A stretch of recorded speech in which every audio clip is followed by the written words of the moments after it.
जय हिंद। Welcome to today exam classes. दोस्तों आज के इस वीडियो में हम साइंस तथा कंप्यूटर जीके से कुछ मोस्ट इम्पोर्टेंट क्वेश्चन करने जा रहे हैं जो आपके ऑल कंपटीशन एग्ज़ाम में जनरल साइंस तथा जनरल कंप्यूटर के बारे में संबंधित पूछे जाने वाले मोस्ट इम्पोर्टेंट एमसीक्यू करेंगे दोस्तों। जी हाँ दोस्तों, अगर आप भी किसी भी प्रकार की कंपटीशन लेवल की तैयारी कर रहे हैं तो इस वीडियो को लास्ट तक जरूर देखिएगा, क्योंकि इस वीडियो में हम आज साइंस तथा कंप्यूटर से संबंधित कुछ मोस्ट इंपॉर्टेंट क्वेश्चन आंसर करने जा रहे हैं दोस्तों।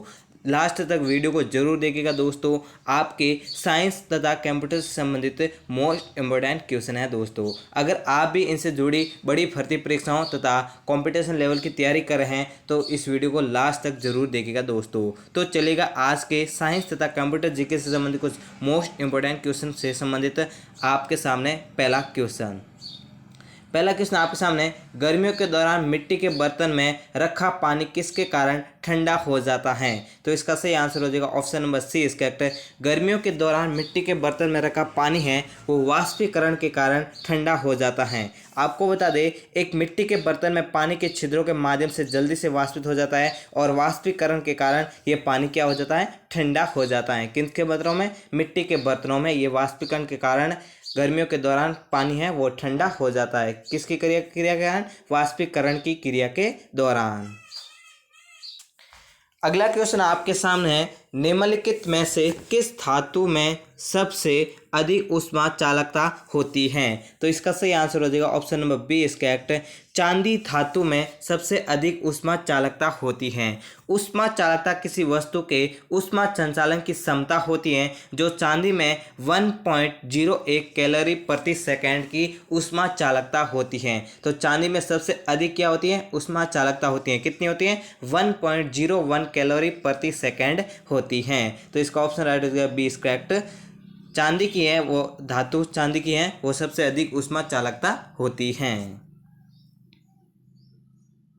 अगला क्वेश्चन आपके सामने, सौर कुकर को सदैव ग्लास प्लेट द्वारा ढक कर रखा जाता है क्योंकि? तो इसका सही आंसर हो जाएगा option number D is correct. सौर कुकर को सदैव ग्लास प्लेट द्वारा ढक कर रखा जाता है क्योंकि कंटेनर्स के अंदर ऊष्मा विकिरण को रोक कर रखने के लिए, क्योंकि सौर कुकर प्रकाश ऊर्जा को ऊष्मा ऊर्जा में परिवर्तित करने के सिद्धांत पर कार्य करता है। इसीलिए कंटेनर्स के अंदर ऊष्मा विकिरण को रोक कर रखने के लिए ग्लास प्लेट का द्वारा ढककर इसका उपयोग किया जाता है, क्योंकि ये सौर कुकर है प्रकाश ऊर्जा को ऊष्मा ऊर्जा में परिवर्तित करता है।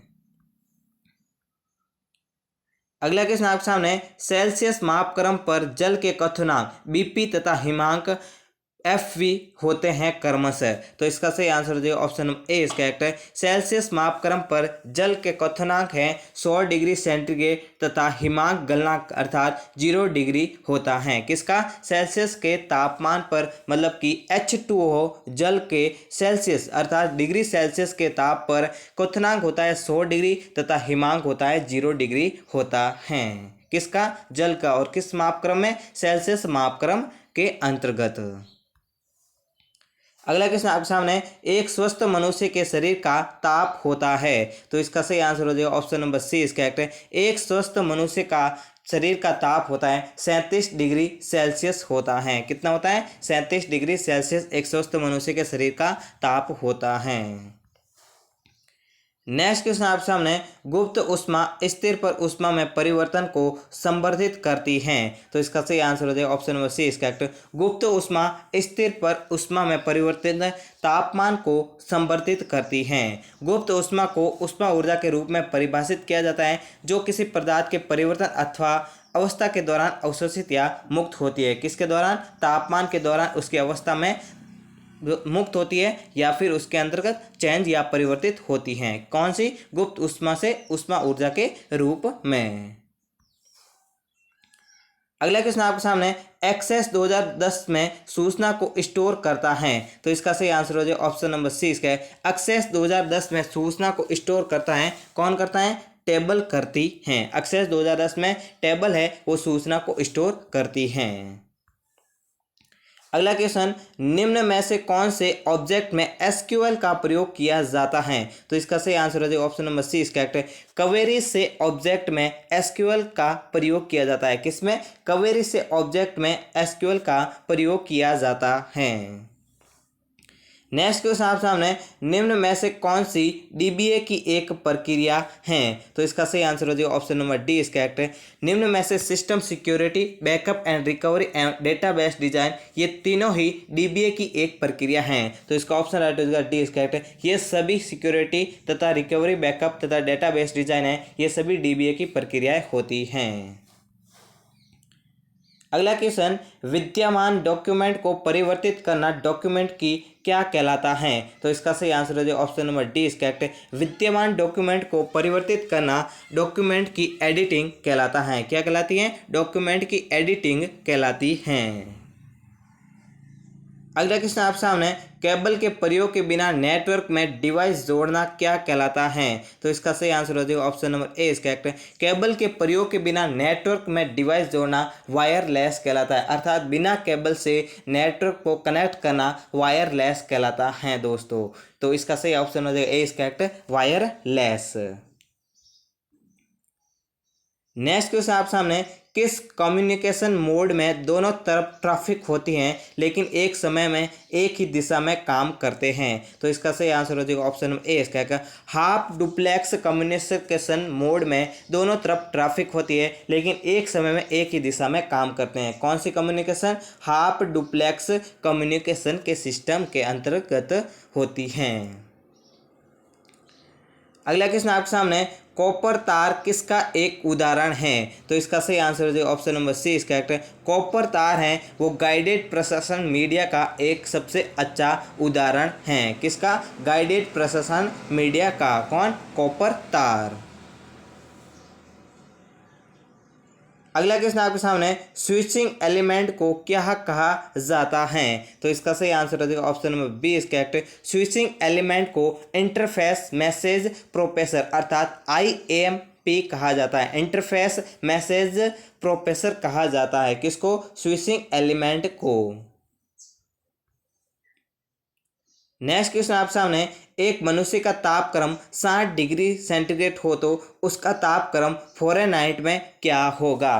तो इसका सही आंसर हो जाएगा ऑप्शन नंबर बी, इसका करेक्ट है। एक मनुष्य का तापक्रम 60 डिग्री है तो उसका तापक्रम हो जाएगा 140 डिग्री फ़ारेनहाइट हो जाएगा, अर्थात 60 प्लस 80 डिग्री से जोड़ेंगे इसमें तो कितना हो जाएगा? 140 हो जाएगा। अर्थात किसी भी डिग्री सेल्सियस को फ़ारेनहाइट तापक्रम में बदलने के लिए उसमें सेंटीग्रेड प्लस 80 डिग्री फ़ारेनहाइट को ताप को क्या करना जाएगा? ऐड किया जाएगा दोस्तों। तो 60 डिग्री है तो इसका कितना हो जाएगा फ़ारेनहाइट तापक्रम? 140 डिग्री फ़ारेनहाइट तापक्रम हो जाएगा दोस्तों। अगला क्वेश्चन, पानी का त्रिगुणात्मक बिंदु कितना होता है? तो इसका सही आंसर हो जाएगा ऑप्शन नंबर बी, इसका करेक्ट है। पानी का त्रिगुणात्मक बिंदु है 273.16 केल्विन होता है। कितना होता है? 273.16 केल्विन पानी का त्रिगुणात्मक बिंदु होता है। नेक्स्ट क्वेश्चन, किस प्रक्रिया से पृथ्वी का वातावरण गर्म होता है? तो इसका सही आंसर हो जाएगा ऑप्शन नंबर ए, इसका करेक्ट है। सहवन प्रक्रिया से पृथ्वी का वातावरण है वो गर्म होता है। सहवन में ऊष्मा ऊर्जा को कणों के वार्षिक संचालन द्वारा एक स्थान से दूसरे स्थान पर स्थानांतरित किया जाता है, जिसके कारण कणों में गतिज ऊर्जा या संचालन ऊर्जा होने से पृथ्वी का वातावरण है वो गर्म हो जाता है। किसके कारण? सहवन के कारण। कणों की गति होने के कारण उसमें गर्मी पैदा होती है, जिसके कारण पृथ्वी का वातावरण है वो गर्म हो जाता है। एक दूसरे को आगे पीछे एक स्थान से दूसरे स्थान जाने पर सहवन प्रक्रिया के कारण वातावरण गर्म हो जाता है। अगला क्वेश्चन, किसी वस्तु का ताप किसका सूचक है? तो इसका सही आंसर हो जाएगा ऑप्शन नंबर ए, इसका करेक्ट है। किसी वस्तु का ताप है तो उसके अणुओं के औसत गतिज ऊर्जा का सूचक है। किसका सूचक है? उसके अणुओं के औसत गतिज ऊर्जा का वस्तु का एक ताप है वो उसके अणुओं के औसत गतिज ऊर्जा का सूचक होता है। नेक्स्ट क्वेश्चन आप सामने, रेफ्रिजरेटर में थर्मोस्टेट का कार्य क्या होता है? तो इसका सही आंसर हो जाएगा option number D is correct. Refrigerator में थर्मोस्टेट का कार्य होता है एक समान तापमान बनाए रखना। रेफ्रिजरेटर के अंतर्गत थर्मोस्ट पाया जाता है जिसका कार्य होता है कि तापमान को क्या है, एक समान बनाए रखने का कार्य होता है। किसका? थर्मोस्टेट का। किसके अंतर्गत? रेफ्रिजरेटर के अंतर्गत। नेक्स्ट क्वेश्चन आपके सामने, 1 किलो कैलोरी ऊष्मा का मान क्या होता है? तो इसका सही आंसर हो जाएगा option number A is correct. 1 kilo calorie ऊष्मा का मान 4.2 इंटू 10 की घात 3 जूल होता है। कितना होता है? 4.2 इंटू 10 की घात 3 जूल होता है। किसका मान? 1 किलो कैलोरी ऊष्मा का। अगला क्वेश्चन आपके सामने, ताप के सेल्सियस पैमाने पर परम शून्य ताप कितना होता है? तो इसका सही आंसर हो जाएगा option number C is correct. ताप के सेल्सियस पैमाने पर परम शून्य ताप का मान -273 डिग्री सेंटीग्रेड होता है। अगला क्वेश्चन आपके सामने, किसी द्रव का वाष्पीकरण होने से उसका तापमान में क्या होगा? अपरिवर्तित रहेगा, बढ़ेगा, घटेगा या तेजी से बढ़ेगा? तो इसका सही आंसर हो जाएगा option number C is correct. किसी द्रव का वाष्पीकरण होने से उसका तापमान है वो घटेगा दोस्तों। क्या होगा? घटेगा। अगला क्वेश्चन आपके सामने, आधुनिक कंप्यूटर की कार्यप्रणाली किस मशीन पर आधारित है? तो इसका सही आंसर हो जाएगा option number A is correct. आधुनिक कंप्यूटर की कार्यप्रणाली है वो एनालिटिकल मशीन पर आधारित हैं। किस मशीन पर? एनालिटिकल मशीन पर आधारित हैं। आधुनिक कंप्यूटर प्रणाली का आधारभूत विकास चार्ल्स बेबेज ने किया था। किसने किया था? चार्ल्स बेबेज ने किया था। बेबेज ने एनालिटिकल इंजन बनाया। एनालिटिकल इंजन विभेदक समीकरणों को करने में सक्षम था। तो किस आधार पर था? एनालिटिकल किसने बनाया था? चार्ल्स बेबेज ने बनाया था। नेक्स्ट क्वेश्चन आप सामने, डाटाबेस कौन से मेन्यू में होते हैं? तो इसका सही आंसर हो जाएगा option number A is correct. Database हैं वो टूल्स से मेन्यू में होते हैं। किससे होते हैं? टूल्स से मेन्यू में होते हैं। अगला क्वेश्चन, डेटा एंट्री को आसान बनाता है और आवश्यकता के अनुसार डेटा के प्रदर्शन को नियंत्रित करता है। तो इसका सही आंसर हो जाएगा ऑप्शन नंबर डी इसका। डेटा एंट्री को आसान बनाता है तथा आवश्यकता के अनुसार डेटा के प्रदर्शन को नियंत्रित करता है वो होता है इनपुट मास्क होता है। ये सब कार्य इनपुट मास्क के द्वारा ही संभावित होता है। क्या? डेटा एंट्री को आसान बनाता है तथा डेटा के प्रदर्शन को नियंत्रित करता है। कौन? Input mask.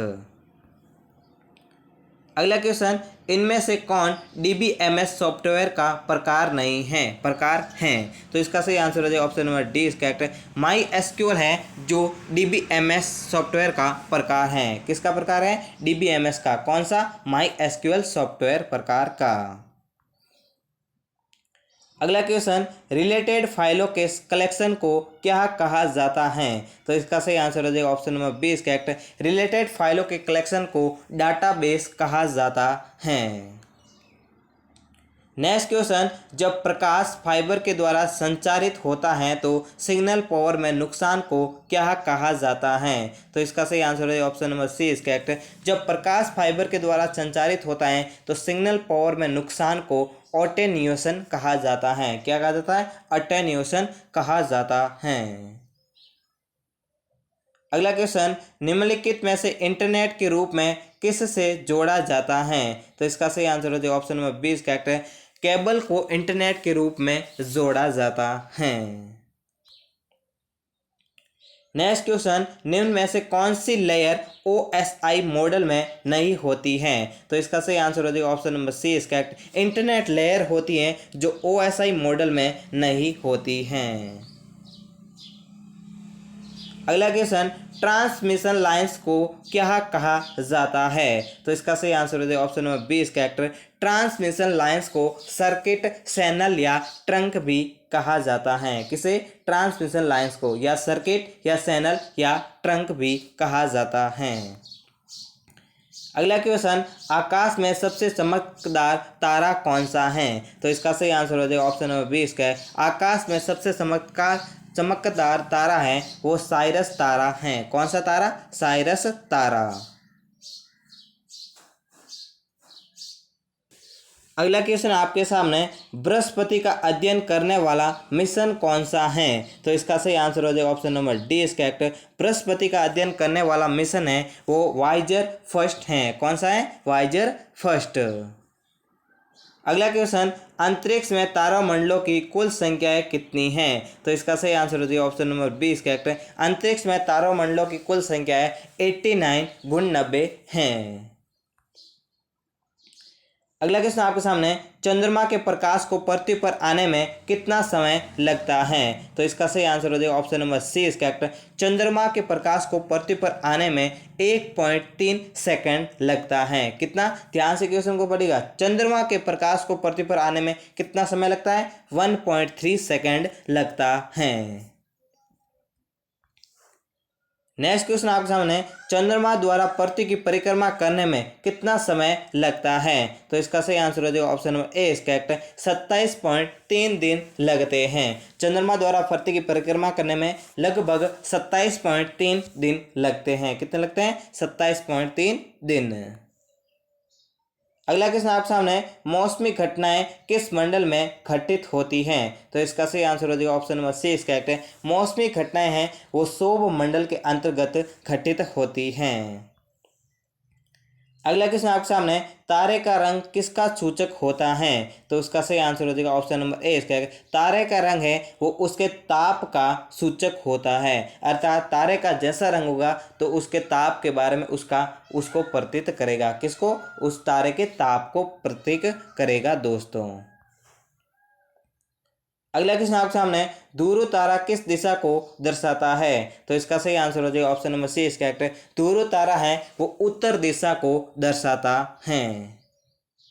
अगला क्वेश्चन आपके सामने, भोर का तारा किसे कहते हैं? तो इसका सही आंसर हो जाएगा option number B is correct है। भोर का तारा है वो शुक्र ग्रह को कहा जाता है, क्योंकि शुक्र ग्रह की वो पृथ्वी की जुड़वा बहन और सुबह का भी तारा कहा जाता है। ध्यान से सुनिएगा, भोर का तारा शुक्र ग्रह को कहता है और पृथ्वी की जुड़वा बहन शुक्र ग्रह तथा सुबह का तारा भी शुक्र ग्रह को कहा जाता है। 3 क्वेश्चन यहाँ से पुटअप होते हैं।